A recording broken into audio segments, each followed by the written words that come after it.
Hello, welcome to Spotlights. Really excited to spotlight a fantastic financial advisor here in the Bay Area. Rick, thanks so much for being with us. Yeah, we'd love to hear a little bit about yourself and your firm. Thanks so much. Absolutely. I run Financial Zen, which is an independent RIA based out of the San Francisco Bay Area. We focus on helping people get to financial independence as quickly as possible, or as we call financial Zen around these parts. And we work with the younger generation. So we work with Gen X, Y, Gen Z. And the reason for that is because I started my practice at a big brokerage firm that required us to work with baby boomers, pre-retirees, because that's where the assets laid. And one piece that I always felt was missing from our industry is helping younger people that are making a lot of money or have good incomes, but haven't saved their millions yet. And they need as much financial guidance, if not more, than the people that are on the verge of retirement. So when I left that brokerage firm and started Financial Zen in 2016, I wanted to put our focus on helping those individuals that were not getting the help getting serviced by our industry. And so that's how Financial Zen came about, and that's who we work with and who we're helping now. Yeah, no, that's fantastic. Fantastic. And out of curiosity, I guess you've started your firm, ran your firm now for the last 6-7 years. What's top of mind for clients these days? We have a high rate environment, we have, inflation. Kind of what are some topics that you tend to be working or thinking through with your clients today? Well, really the financial downturn is where people are feeling it most, especially since we work with a lot of big tech employees. As you know, big tech the stocks are down quite a lot. We also work with a lot of people that have very concentrated positions in their, company stock, because that's a large part of their compensation. So current downturn, the current bear market, if we're calling that, maybe if it turns into a recession, we'll call it that. It's definitely top of mind for people, and it's more just mental and sort of an emotional state where they're seeing, a lower balance on their account statements, on their portfolios, and it's a concern, even if they don't need that money for quite some time. So that's something that we've been actively talking people through, making people feel at ease that this ebbs and flows, and if you have a good plan in place, this too shall pass, and you'll come out on the other side unscathed. Yeah, that makes a lot of sense. One other thing, I guess you've already kind of touched on it a bit, given you tend to serve a younger demographic. How would you describe how you differentiate your practice to a potential client out there? We are much higher touch than any other financial planners that I've ever encountered. We currently meet with people typically on a monthly basis, and a lot of that is due to what I have found is we want to focus on recommendations and the investment side of things, but we also want to focus even more so on results. And results, we can't guarantee the results. We can only make sure that our members are doing the work to get those results. So our frequency of meeting is definitely a differentiator. We meet with everybody for a half hour each month, which really just helps build momentum, helps create positive money mindsets, and help them make ongoingly improved financial decisions.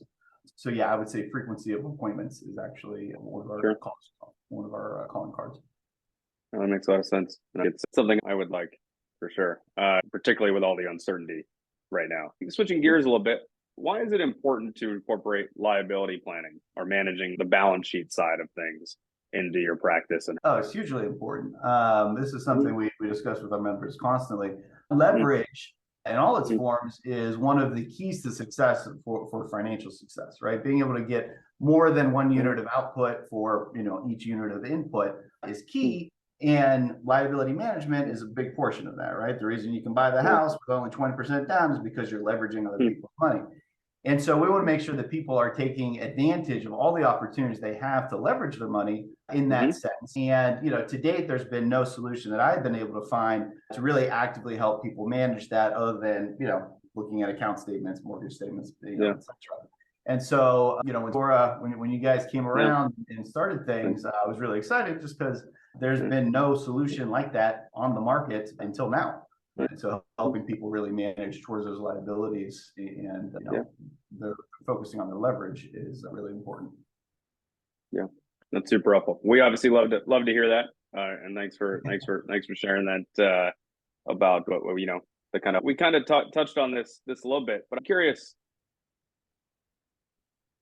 what are the three most important things you would share with any prospective client on why they should work with a financial advisor, or just around overall could be that or tips or financial advice right now? Oh, question. Again, utilizing leverage is massively important for financial success. So I'm a big Mm-hmm. believer, not just in using financials, that any good financial planner is going to help Mm-hmm. you move down the field faster, right? It's going to help Yeah. accelerate your growth, help get you to where you Mm-hmm. want to ultimately end up quicker than Sure. you could possibly do on your own. And that's simply because most of the financial decisions that people go through individually only happens once. When you work with a Yeah. financial planner, they've made that decision many, many times, many, Right. many different types of situations. So being able to leverage that knowledge and that experience is just invaluable and well worth the cost, the price tag, the investment that you put in for it. So that's Mm-hmm. number one. Just don't go it alone, Yeah. Yeah. at your current level. Numbers 2 and 3, steady wins the race, right? There's a reason Warren Oh. Buffett said his favorite holding period is forever. Through these market downturns, Yeah. I know it gets scary, Yeah. but staying in Yeah. place and just seeing it through and being patient will Mm-hmm. eventually win out at the end of the race. And number 3 is similar to using Sora. Use as much technology as you can. Technology is a huge leverage point as well. And the more you can leverage any fintech out there at all, it's going to help you stay on top of things better. That certainly helps us in our business stay on top of things better. Sure. And so, yeah, looking for active opportunities to leverage technology, I would say would be number 3. Nice. Those are fantastic. Rick, I wanted to thank you so much for sharing kind of a little bit more about Financial Zen, your investment philosophy, our overall planning philosophy, how you kind of use a comprehensive, higher touch service model. We really appreciate your time here today with Sora. Yeah, thanks for having me. Of course. See you soon. Bye.